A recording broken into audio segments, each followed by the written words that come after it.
नमस्कार. पाकतंत्र आणि क्रिएशन्समध्ये आपलं सगळ्यांचं खूप स्वागत आहे. आज आपण बघणार आहे एक पाककृती आणि ती आहे कढी. ही सर्वांनाच आवडते.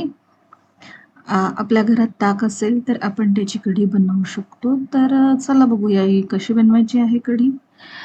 तर अ, यासाठी आता आपण इथे पातेलं घेतलंय. त्याच्यामध्ये 2 ते 3 चमचे तेल आपण टाकलेलं आहे. 2 ते 3 डाव आणि त्याच्यामध्ये आपण मोहरी, जिरे, दालचिनी, मेथ्या, मिरे, हे चक्री फूल, 2-3 लवंगा,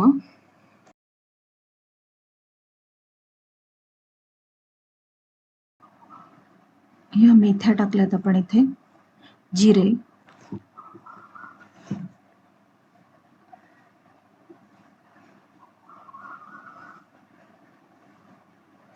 खडे मसाले आपल्याला आवडत नसतील तर आपण स्किप केले तरी चालतील. हिंग टाकला आहे, पण याने स्वाद छान येतो कढीला.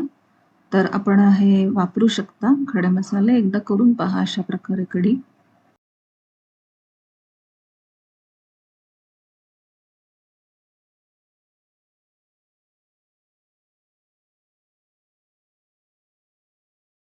एक मिरची टाकलेली आहे इथे.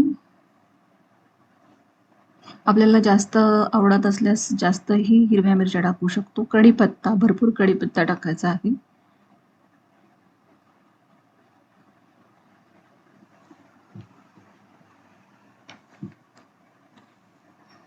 परत एकदा हिंगच टाकलाय आणि इथे मी थोडीशी आलं लसूण पेस्ट टाकलेली आहे.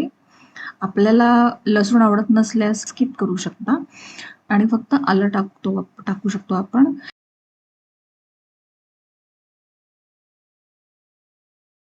आणि इथे हे आपण मध्यम आंबट ताक 3 ते 4 वाटे टाकत आहोत.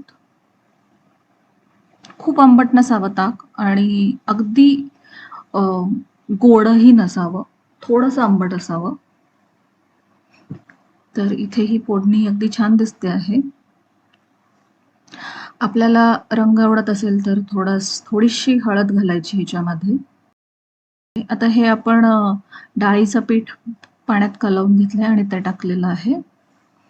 3 ते 4 चमचे पीठ टाकलं आहे. आता ही मीठ टाकतो आहोत आपण. मीठचं प्रमाण बरोबर होणं कोणत्याही पदार्थामध्ये आवश्यक असतं.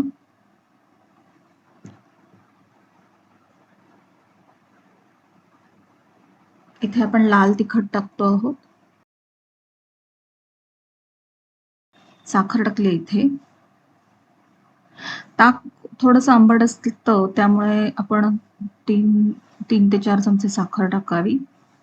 आंबट गोड कढी छान लागते. इथं आता रंगासाठी थोडीशी हळद टाकली आहे. यापेक्षा कमीही टाकली तरी चालेल.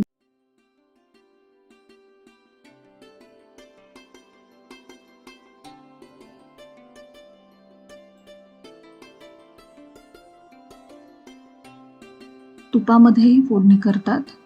तशीही करायला हरकत नाही. सहसा तुपामध्येच फोडणी करतात कढीची. पण गार झाल्यावरती ते तूप थिजतं. हे आपण धणेपूड टाकली आहे. त्यामुळं मी इथं तेल वापरलं आहे. आपण कढी अ, सतत ढवळत राहावी म्हणजे ती फुटत नाही. जिरेपूड, 1 चमचा धनेपूड आणि अर्धा चमचा जिरेपूड टाकली आहे आपण.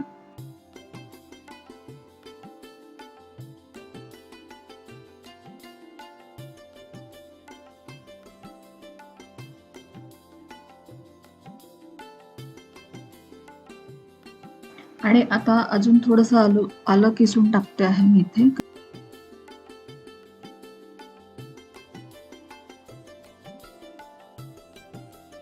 इथे थोडंसं आलं किसून टाकलं आहे.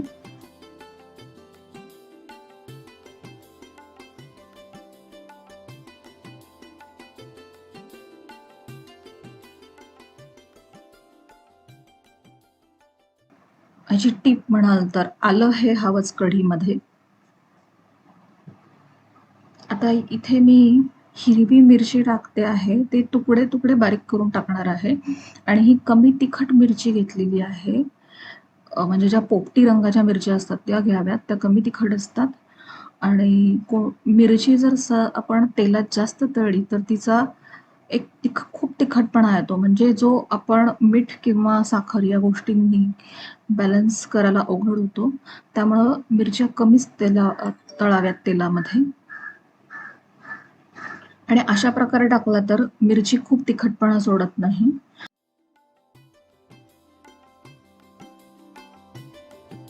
मध्यम तिखट ते कमी तिखट मिरच्या आपण वापरतो हे इथे.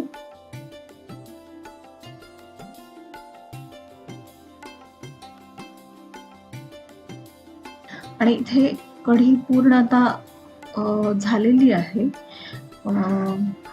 तर ती झाल्यानंतर आपण त्याच्यात थोडंसं गरम मसाला टाकायचा आवडीनुसार. आवडत नसल्यास नाही टाकला तरी चालेल, पण यानेही छान स्वाद येतो कढीला. अगदी पाव ते अर्धा चमचा.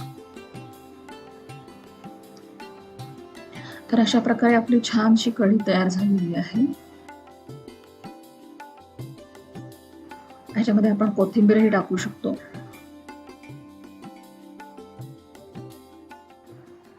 भारताच्या वेगवेगळ्या प्रांतामध्ये कढी वेगवेगळ्या प्रकारे बनवली जाते.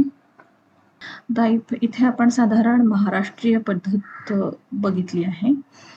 ते तर या पद्धतीने बनवलेली कढी अतिशय छान लागते. तुम्ही नक्की करून पहा. आपण भात, पोळी, भाकरी याबरोबर खाऊ शकतो आणि ह्याची काही गरज नाही, आपण ती नुसती देखील पिऊ शकतो. तर ही कढी फारच छान होते चवीला. तुम्ही नक्की करून पहा आणि कशी झाली होती आपली कढी ते मला कमेंट्समध्ये सांगा. धन्यवाद. रेसिपी बघितल्याबद्दल धन्यवाद. चॅनेलला लाईक करा, शेअर करा, सबस्क्राईब करा. धन्यवाद.